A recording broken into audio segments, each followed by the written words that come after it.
In PC and mobile, I show you in a few moments how to join Dragon Adventure's Discord server. For this, we will start with the way in PC since we are here, and then I will explain you how we can do it also in mobiles.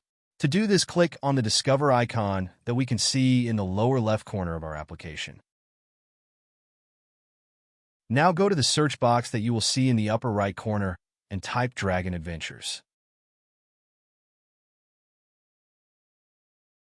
Now click on the server we are looking for, and then click on the Join button at the top of our Discord application. Congratulations, you are already inside the Discord server on PC. On mobiles, it is quite likely that you cannot do this same process as it does not usually show the option to discover. That's why I'll leave a link to access to this server in the description of this video.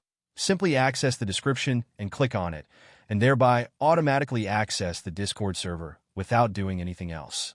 Please give a like to this video, comment, and subscribe. Until the next one.